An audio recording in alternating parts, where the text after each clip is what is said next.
Good evening, and welcome back to I Saw You in That Thing I Saw You In, the podcast where we sit down with New England-based actors to discuss the craft of acting, projects they've done, things they've learned along the way, tales from the set, and tips on how to get your foot in the door. As always, our show is sponsored by the Parody News Network. Every week, PNN takes aim at a popular movie or TV show and parodies the shit out of it. If you're looking for humor and entertainment, not to mention a break from mainstream news programs, subscribe to the Parody News Network and enjoy watching the news again. Go to youtube.com/Parody News Network to like and comment your little heart out. PNN, your favorite movies and TV shows, satirized for your protection. And so, without further ado, please welcome the lovely and talented Hannah Kelly.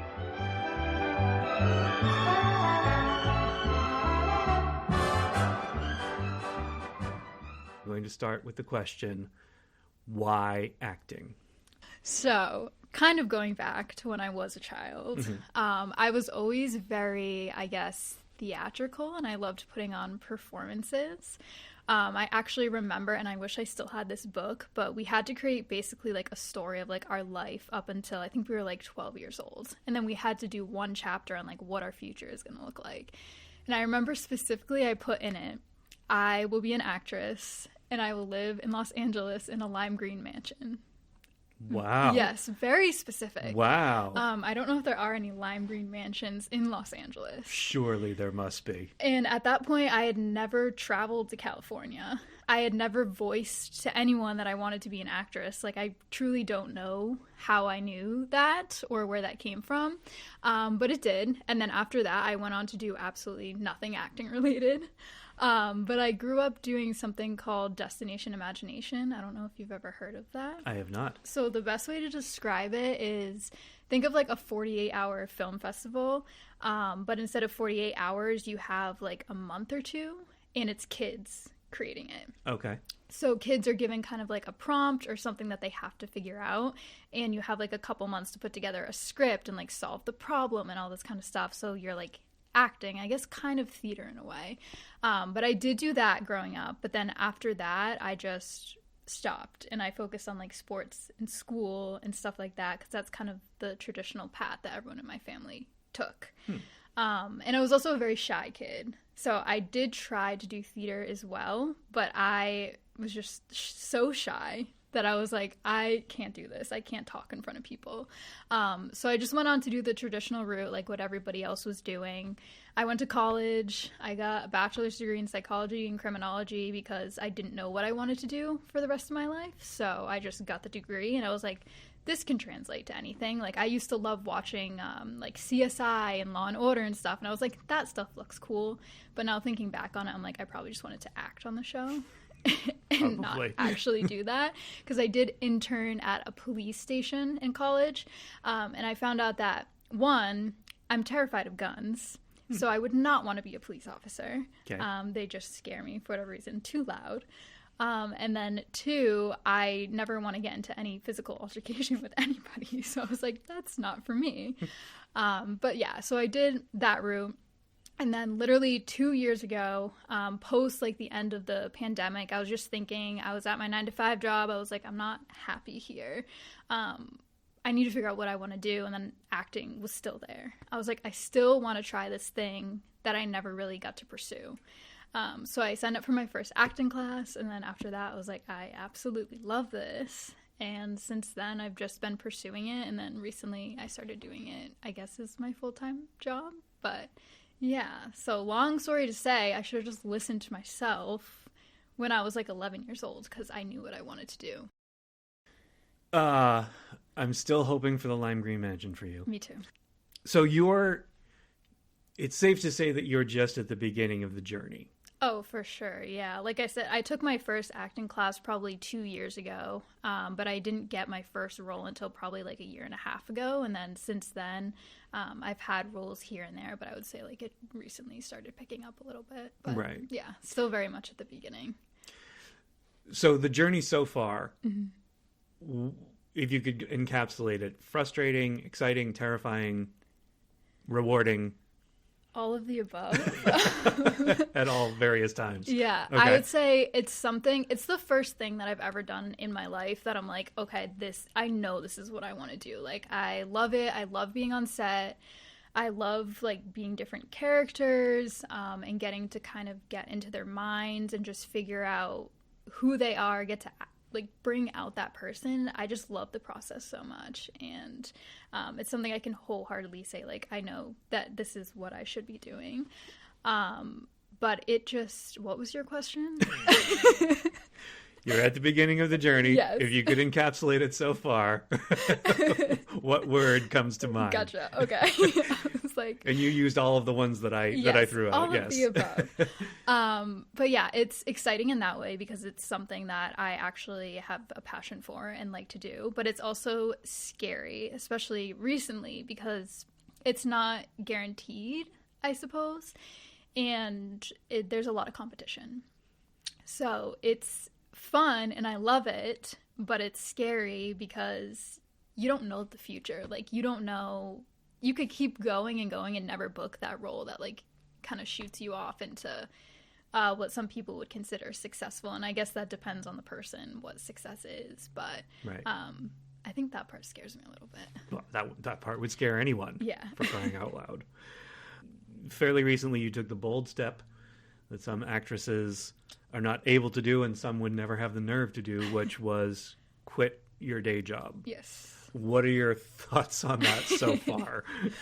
Okay, so the reason that I quit is because I got an opportunity and it was going to be 3 weeks traveling for the opportunity, and I'm sure we'll touch base on that a little bit. But they told me, hey, you're going to be traveling for 3 weeks. So I was at my 9-to-5 job, very cushy job, nice salary, had a very normal life that some people, that's all they need to be happy. But I had been working towards this for the past 1.5 years. So I asked them, the first thing I did was like, hey, can I have 3 weeks unpaid leave? And at first I thought they were going to accept it, but then it went up to higher management and they're like, no, absolutely not. You cannot. So I had to make the decision. Do I say no to this opportunity that I probably won't get again, or if I do, it's not going to be for a while? Or do I just quit my job and go pursue it? And so after a lot of thought and like pros and cons, I was like, I'm just going to quit my job. So I put in like it was only like a week notice at that point. But I left on good terms, to my knowledge. Good. But yeah, I just took the leap. And it's been so far rewarding. The first month I was like very busy and I had something like almost every day, which was great. Mm-hmm. But now it's starting to slow down a little bit and it's kind of getting to the reality like, okay, I did quit my job and it's not always going to be busy in the acting world, especially in New England, and especially this time of the year. So now I'm kind of thinking like, okay, what's next? If I don't book something frequently, what's next? So I think that part of it is like a little, like I said, that's a scary step, but I don't regret it at all. Good for you. Yeah. Did the people at work know why you were leaving? Yeah, so they knew that I pursued acting. We actually had like a work conference and they were all looking at my IMDb page and there's not much on there. But they were really supportive of it. Like, they knew that I did pursue acting, so I was upfront and honest with them. I told them the opportunity, like, what I could tell them of it. And they were excited for me. Like, when I left, everyone was like, congratulations, like, keep in touch, like, let us know how it goes. Like, they were all very excited. And at the end of the day, like, I understand why they were like, no, you can't have 3 weeks unpaid leave. It was starting to get, like, super busy. Mm-hmm. But yeah, they were all so supportive of it. I wish they were supportive enough that they could have been like, you can come back, but no, it's okay though. I totally get it. It's a business at the end of the day. So. Right. And you're still on good terms. So yeah, exactly. I can always go back. So, right. Yeah. Speaking of IMDb. Yes. We've reached the part of the conversation where we talk about your IMDb known fors. I don't know what it is. Okay. So. I've talked about this on every episode, and I will make sure that I do so on this one. Okay. On your IMDb page, they have 4 projects that you are known for. Okay. And There's no rhyme or reason to them. There's no... I've done this with everyone, and they're like, oh, I did that 16 years ago, and oh, that's not even mine, or whatever. So it's just so weirdly random. But that's what makes it kind of fun to talk about them. So I will tell you which pieces are in your known fors. Okay. And then I'd like to talk about them a little bit, your experience. Okay, sweet. I think there's only like 4 things on my IMDb. There are, yes. Okay. Actually, there's, and one of them wasn't even... one of them was something totally random, and I didn't add it. So I added the other thing that we were going to talk about. Excited to as hear. the 4th one, which I'm sure will be your 4th one and what you're known for soon enough. Okay. So the first one is Tony. Yes. So that's just background. Okay. But what was the experience like? It was actually really fun. I enjoyed it. We got to it's the Anthony Bourdain biopic, which is, I believe, in post-production right now. But that was really fun. It takes place in the 1970s, I believe. And anything like that, I love getting dressed up in costumes. So the costumes were really fun. It was a really cool experience. I believe, this can always change because you never know until you see the final cut, but you should be able to see my face in at least one of the scenes. Hooray! Yeah. So keep an eye out for that. But that was a really fun experience. I was there the first and second day that they were filming the whole thing. No complaints on it. Everyone was super friendly. Crafty was awesome. Nice. But yeah, since it's not out yet, I can't really tell you what scene I was in. I don't even know if they'll keep it in there. But you might be able to see half of my face. So. All right. That's a start. Yes. And how did that come to you? How did that opportunity come to you? That was through Boston Casting. Okay. Which I have gotten a lot through Boston Casting, and I really appreciate them. They really should consider being a sponsor of this show because they get so many shout outs. Everyone I talk to, they're like, Boston Casting, Boston Casting. I'm like, okay, with that many plugs, they should really be paying the bills. Hey, they do a great job.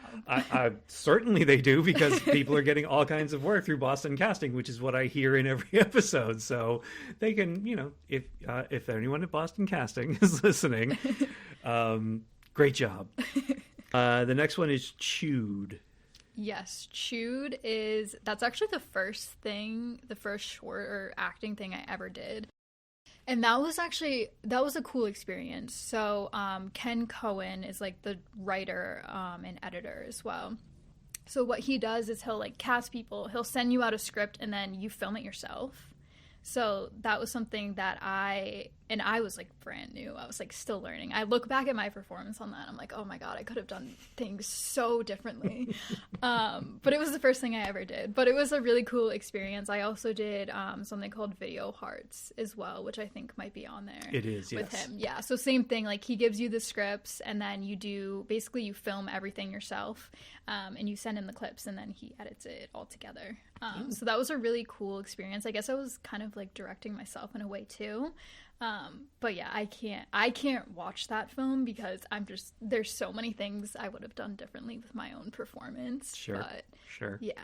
Were you a lead? I was. Wow. Yeah. Okay. I was the only person in that film. Oh. Yeah. Well, then I hope you're the lead. Yeah. Otherwise, something has gone horribly wrong. And I'm sure we see more than just half your face. So. Yeah, you actually see my full face. You just don't want people seeing it. No. That's fair. And it's nothing to Ken Cohen or anything. It's just my performance. I'm like, Hannah, you could have done so much better. But yeah. Everybody starts somewhere. That's very fair. And then the other project. We'll tiptoe on this landmine. Okay. But it was obviously huge because it was the impetus for you leaving your day job. Yes. And it was 3 weeks. Yes. And you got to travel the country on their dime. Yes. And basically just do stand-in, which is great, right? Yes. And it got me to join SAG. That's right. As well. Yeah. So this is the project, and they're still filming it, so it's not even in post-production yet. So I'll be careful what I say about it, but I'm sure if you look it up on IMDb, you can figure out what the project is. But this is the project that I quit my job for. And I basically got to experience what it's like to travel with a production. It was for a major streaming platform, which was really cool as well. And it was just, I don't know, it was the experience of a lifetime. I've talked to people who have been in the industry for a while, and they're like, I haven't gotten to do something like that yet. And I think in the moment I didn't realize like how, like, I guess cool it was. Like, you get to travel, they're paying for everything, and you just get to work and dress up as someone else and just have fun. And I made so many friends with people like in the crew as well. But yeah, I got to photo double for that. So you won't necessarily see me, but if you knew what I was doing, you can be like, that's Hannah's shoulder. Good. But it was a really cool experience.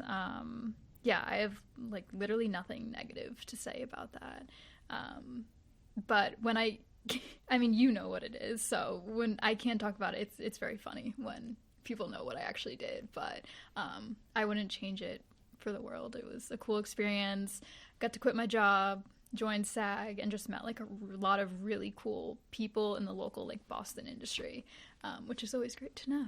Yeah, I mean, that's extraordinary this early on in the journey to have all of that in like one shot. Is there any target date for release on that? I don't know, to be honest. I feel like usually projects like that is usually like a year after.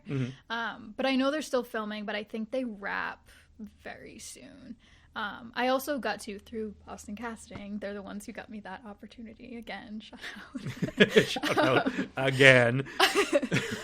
They also allowed me to do like some background work on the project. And then I also did stand-in for the project when they were back in Massachusetts for like some promo videos as well, like interviews and stuff with the cast. So very grateful that they even allowed me to like come back and work on like the main unit as well. So yeah. Absolutely.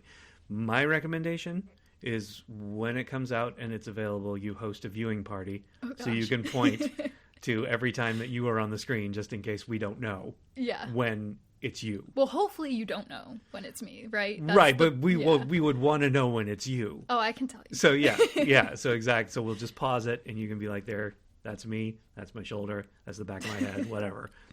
That's what I would do. Okay. I would certainly want everyone to see it. So maybe we'll do this again when that is out, and we can talk freely about it. Yeah. More freely about it. Oh, for sure. Okay. Yes. Sweet. So I always circle back to PNN because that's how I know anybody in the business. PNN has a lot of actors who tread the boards. You never have, is that correct? You've never done plays, theater? I would say no. I mean, technically, like, I don't count this, but when I was in middle school, I was part of the Lollipop Guilds in the Wizard of Oz. I can so totally see that. I can so totally see that. And I was an orphan in Annie. I can totally see that too. But that's it. Like, my issue was, and I wish I did do theater, I just was such a painfully shy kid to the point where in high school, my teacher called to my parents and was like, is there something wrong with your daughter? She doesn't speak. And they're like, no, she's just shy. So I think that's what kind of held me back a little bit. But yeah, no, I don't consider that doing theater because I had like one line or something, and I was in middle school, so but that doesn't appeal to you. You're not pursuing that in any way, doing live theater. Not now, okay. At least. Theater, it still intimidates me a little bit, just because film and TV, even though I try to come to sets prepared, knowing all my lines and everything in the back of my head, I think, okay, if I mess up, I can do another take. Or if that take doesn't perceive well to the director or whoever's watching it, my scene partner, I can do it again. Mm-hmm. I can take direction. Mm-hmm. But in theater, you only have one shot at it. You're performing to a live audience. So I think that intimidates me a little bit. And I also think theater acting and film and TV acting is very different. So yeah, I think for now, sticking to film and TV, but I would never say never to doing theater. So you're mid-20s. Late 20s. Late 20s. Wow. Yeah. Okay. Time flies. But as we have discovered, you can play a boy. I suppose. And you can play 10 years old. Do you think your look will help you or hurt you down the road? I think right now I'm in a decent place where I obviously get cast younger. Mm-hmm. I look younger. Everyone in my family looks younger. I'm 5'1". I'm short. Yes, you are. So I think right now it's helpful. I do sometimes get auditioned to play a teenager, and I don't feel comfortable sometimes auditioning for that. It depends how old the rest of the cast is. If I'm auditioning for a 17-year-old and there's actual like 16, 17-year-olds in the cast and then there's me, I'm like, I feel really uncomfortable. But Sure. if everyone else is in their 20s, I'm like, okay, this is totally fine. Right. And I feel like if you put me next to an actual 17-year-old, you can tell that I'm not 17. I don't know. But for movie and TV purposes, sure, I could play younger. But I really enjoy it because I think a lot of the shows that I watch now too are kind of like the college age, I don't know, those kind of TV shows and stuff like that. So I think right now it's fine. I enjoy it. I just worry once I do start getting into my 30s. I don't know. I feel like it's a weird place to be in. But then again, you see, what's the actress's name that's in Bridgerton? She plays, I think, Penelope. She's like close to 40. Yes. And she still looks so young. Yes. And she's still playing that younger role. So I'm like, I don't know, maybe that's what's in store for me. I have no idea. But I have found being 5'1", a way that I can make money when I'm not acting is standing in for children. Mm-hmm. Sure. I've done that twice so far. So work is work. Yeah, you got to do what you got to do, and it gets you on these fun sets. So right.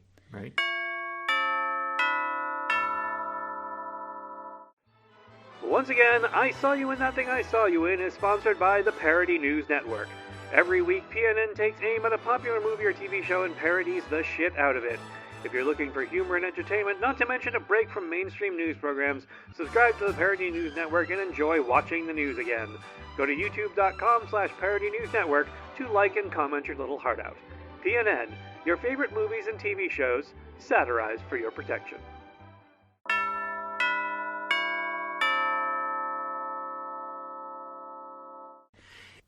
With all the different types of productions that are available out there, like films, TVs, commercials, are there any that appeal specifically to you?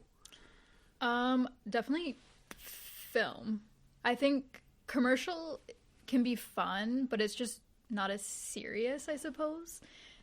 In what sense? In like acting sense. Oh, right. Yeah, like right. It's more comedic yes. and stuff like that, which I do enjoy comedic roles as well. But also commercial, usually you don't have lines, you're just making faces and pushing a cart or like smiling with like a medication or something like that. True, very true. Yeah. Which is fun on its own. Anything acting wise is fun. But I really do just like diving into a character. And I like embodying a character. I like bringing emotional depth to a character. And I feel film is like my favorite, especially just like the shooting blocks, like TV, the way that they shoot it in the blocks. I've only done one TV show and I wasn't even acting in it. I was just standing in for it. But just like watching how they did it, I thought was very interesting. But I don't know, I like the way film flows. Mm-hmm. Like the shooting block flows, if that makes any sense at all. No, absolutely. Okay. They're two completely different animals. Yeah. One of the early frustrations that you expressed, because you're prolific on social media. You put a lot of stuff on, which is great. Love social media. Yeah, you just got to keep your face out there, and you're telling a lot of interesting stories. But one of the early frustrations was doing self-tapes and auditions and never finding out why you didn't get the role. Am I remembering Yeah. that? Okay. I've probably said something on this. I think that's where I got that. How do you deal with that? I'm still trying to figure that out, but Okay, that's fair. It's something that, I mean, every actor knows, and it probably will never change, because I understand from the casting perspective, like, they're getting so many self-tapes, they don't have the time to respond to everybody, especially, like, depending on what it's for. But the small times that I have had someone reply to me, even just to say you didn't get it, I really appreciate them, because you're kind of sitting there, you send this tape into the abyss, and then you're just wondering, am I gonna get it? And then as each day passes, you kind of get a little sad. You're like, I didn't hear back.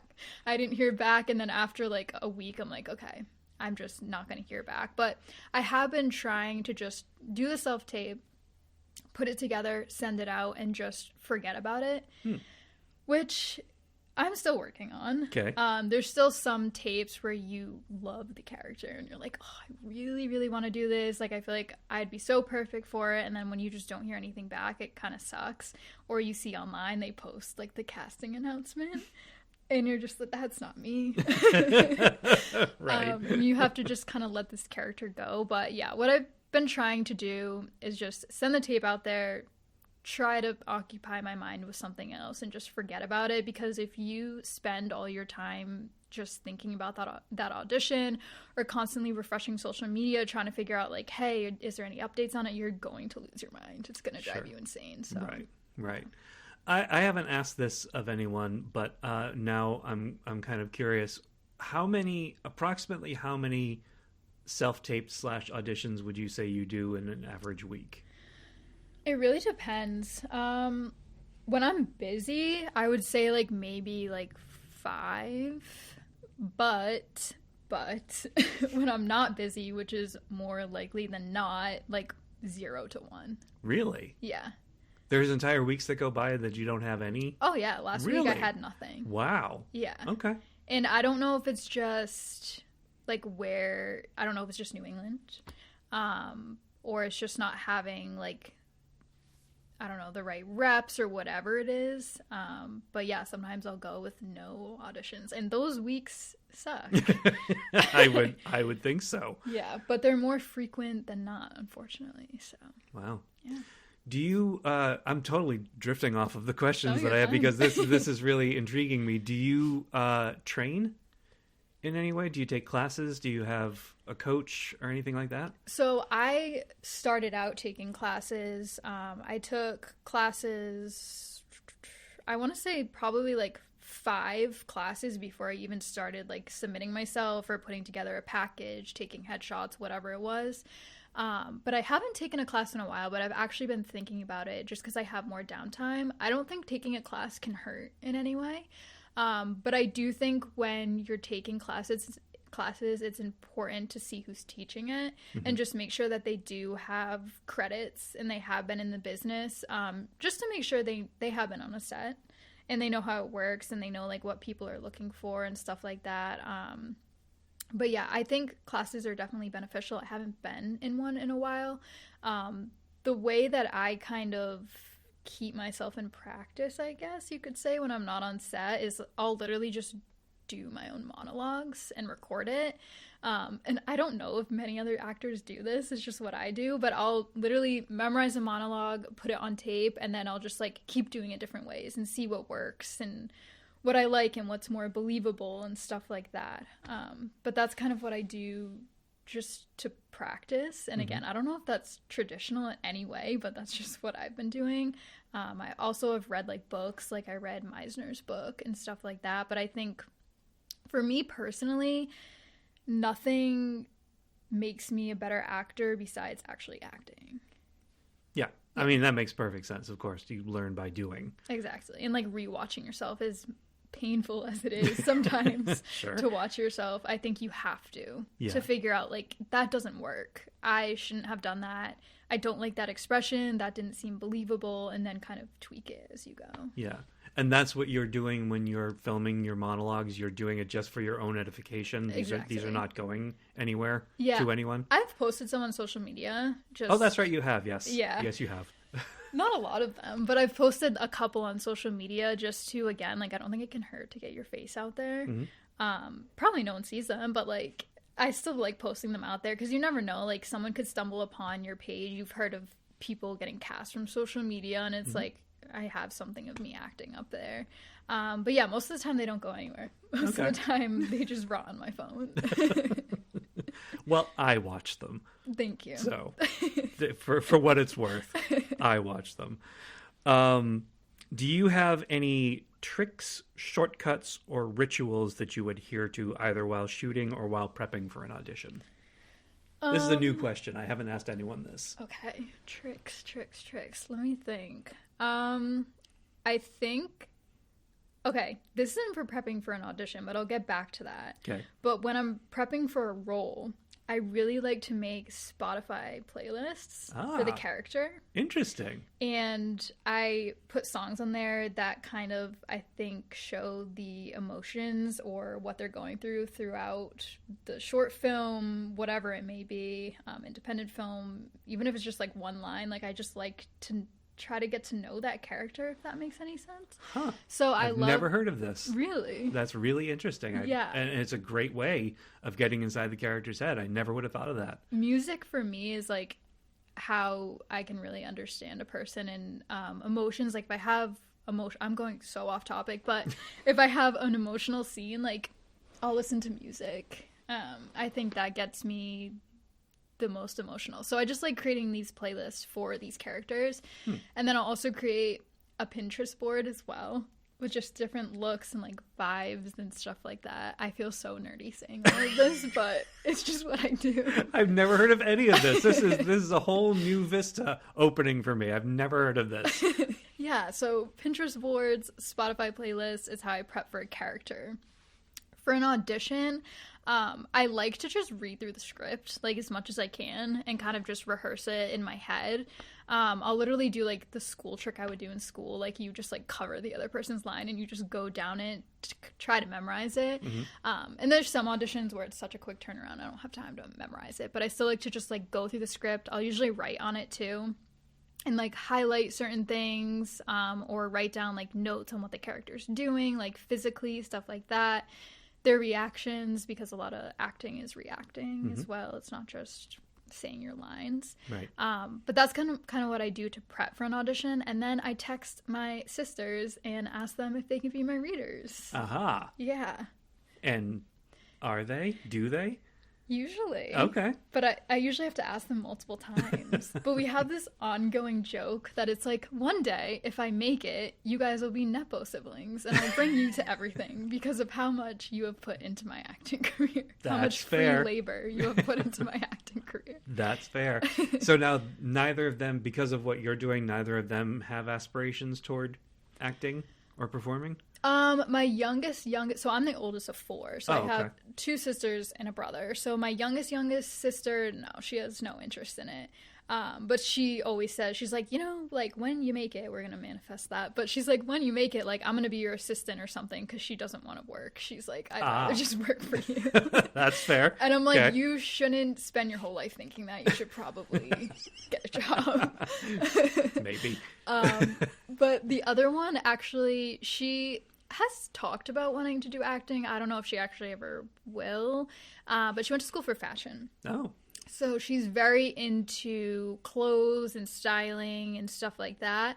And I've talked to her. I'm like, why don't you just try to do wardrobe in films or something? And I think that's something she'd be really good at. But she lives in Arizona, and there's not much of, like, a film scene in Arizona. Right. But she's always been, like, artsy. Like, my mom's side of the family is very none of them do film per se, but they're all very artsy and very talented. Yeah. Okay. Do you, and we've sort of, I feel like we've danced around this question a little bit, but do you plan to stay in the Boston area, or are you thinking of seeking your fortune elsewhere? I think for now I'll stay. All my family's here. I'm also married, so my life is, like, technically here. But I'm never shooting down the possibility of going elsewhere. I also hate the winter so much. Sure, we all do. So going somewhere warm California wouldn't be, a horrible idea. It's just realistically very expensive as well. They don't just give out lime green mansions. No, they don't, unfortunately. If there are any. Maybe I can make my own one day. Sure. But right now, I'm totally fine with staying in the area. I still think I have a lot of growth to do. Mm-hmm. And I still think I need those couple roles on, like, something bigger, speaking roles, before I even think about going anywhere else. Because, like we kind of mentioned before, this is a smaller pool. Mm-hmm. If I go somewhere else with my resume, which is not very extensive, it's going to be so much harder to even get anything. So for now, at least, I'm fine being here. But I think eventually maybe I'll dance with it. We'll see. We'll see what comes my way and how everything works out. But yeah, that's fair. It just depends on the circumstances, I suppose. Yeah, that makes sense. I have never asked this question in all of the podcasts that I've done, but I'm asking you because you are more all in than the other actors that I've spoken to. So I put it to you, what happens if acting doesn't work out? I go back to a normal job, I suppose. Would you be able to? Would you, like, mentally, would you be able to go back to sitting in an office? I don't think I'd want to, but I do know myself as well, and I'm very practical. So if it's what okay. Time out. You're very practical, but you quit your job to pursue acting. Yes. There was a lot of thought behind it. Okay. All right. And a lot of deliberation. Okay. Okay. Let me rephrase that. Okay. I'm practical in the sense that I know it may not work out, and I know I may need to go back to having a full-time job. And I do have a resume of full-time work to show that, like, hey, I can do this. I can hold a job. I have all this experience. I do have this college degree. I could go back to the company that I left as well, because they're always hiring. And like I said, I left on good terms. So I could go back. Do I want to? No. Do I think mentally it would be really hard? Yes. Because right now it's just, like I said, every time I'm on a job, acting wise, I'm so excited. Like, I wake up, I've had to wake up at like 3 a.m. and I still don't care. I'm like, this is the best day ever. I'm getting to go on set. I would have to wake up at like 7 for this 9-to-5 job, and I was like, I hate my life. Right. But I do understand that, like, the world doesn't just run on like hopes and dreams, and you need money to survive. So I think I do have a timeline for myself, and if I'm not where I want to be with acting in that timeline, I will go back. This is the first I'm hearing of the timeline. Yeah. I have a timeline for myself. Okay. Is it private? No, I can share it with you. I would say like 30, I think it's like 33, 34. Okay. Maybe even a little earlier. I'm giving myself a short timeline because I just recently started this. And like, I feel like most people are like, it takes 10 years to make it in the acting world. But I'm giving myself less time. So I think that's also why I'm kind of like very like, I need to do whatever I can to hopefully like expedite it. But it might not work out. It might. I don't know. But around like 32, 33, if I'm not like making a constant income from it, I would say I'd probably start looking back into that realm, because it's kind of a sweet spot where I wouldn't have been out of the 9-to-5 long enough where they're just like, you haven't worked in like 15 years. Like, you don't have any experience. But it's also like I'm still young enough to get back in there. But right. Yeah. Okay. So that's my practical side. Okay. So that's the porch. Okay. Yes. 33-ish. Yeah. Okay. This is such a random aside, but there's a documentary film from I guess the late 80s. It's called The Decline of Western Civilization, Part 2, The Metal Years. And Penelope Spheris, who is a renowned director who did Wayne's World and the Brady Bunch movie and all kinds of other stuff that is escaping me at the moment, basically went to the Sunset Strip in Hollywood in the mid to late 80s, and was interviewing these sort of hair metal bands about their lives and about what their experiences and that sort of thing. But she was also talking to established bands. So she was talking with Aerosmith and Kiss and Motorhead, and then these sort of bands that had just made it, like Poison and Vixen, and then these bands that no one had ever heard of who were just sort of at this bottom rung. So there's a point in the film where she says to all of them, she poses the same question: what if music doesn't work out? And every single one of them answered in some variation of, it will. Like, there is no, it's not going to work out. Mm-hmm. This is it. There is nothing else. Yeah. Those people were not practical. I've always said that they should revisit that and go back and talk to those bands and see what happened with most of them. But there is something endearing about that sense of this. I have thrown in my full lot on this. Mm-hmm. So it's either this happens or there's nothing. Yeah. So, but that's rather extreme. So. I do understand that though. And I mean, right now I'm just like, it's going to work out. I do feel like that, but I do have a backup plan just in case, because you have that damn practical side that just keeps getting in the way. Yeah, I get that from my dad, I suppose.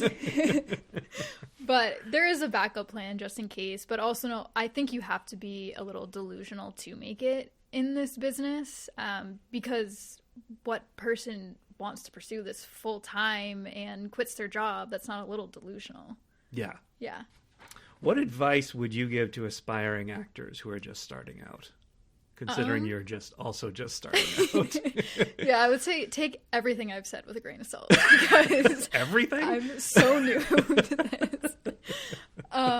But I would say just go for it. Don't be... I think what held me back for a while is just being scared of other people's opinions, because it's clearly not traditional in any sense. Mm-hmm. Just go for it. Sign up for an acting class. See if you even like it. I know there's people who have done acting class and you're like, what am I doing here? I actually hate this. So just go for it. You don't have to tell anyone. Sign up for an acting class. Just tell people you're going to a workout class or something if people are going to be judgmental, which I hope they're not. Mm-hmm. But yeah, jump into an acting class, and then if you really like it, you can, take your own headshots on an iPhone. That's how I started. That's how most people do, because you don't want to spend like $1,200 on headshots if you're just starting out. Is that how much they cost? I've spent $750 on one and then $1,000 on another. Yeah, they're really expensive. Wow. Yeah, so take them on your iPhone. Take them on your iPhone, people, please. Find out what your character type is, so you know what kind of roles you're auditioning for. And yeah, I think that's a great way to start out. Sure. Yeah, absolutely. And the final question, what's next for you? What's next for me? I wish I knew. I feel like everything changes very quickly. Right now, I just have one thing in the books. Actually, no, I have two things. Another comedy series that I'm going to be filming, like comedy sketches to go on YouTube, which I'm actually excited about. I like doing comedy. It's fun. And then I also have a film that we did one day of principal photography for, but we still have two more left. I just don't know when those days are. But those are the two projects I have coming up. But other than that, I have no idea. But stuff can change very rapidly, so I guess we'll see. I don't know what the future holds, but that's true. And if we were recording this next weekend, you might have a completely different answer. Yeah. Yes, I could be flying somewhere. I don't know. That's true. That's very true. Well, you'll always have a home at PNN. Thank you. I love PNN. I do too. Hannah, thank you so much for being here. I really appreciate it. I had a lot of fun doing this, and we will see you next time on I Saw You in That Thing I Saw You.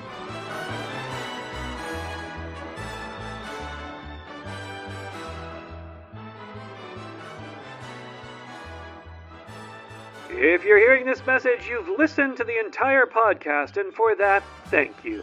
We hope you enjoyed this episode, and if you did, please leave us a review on Spotify.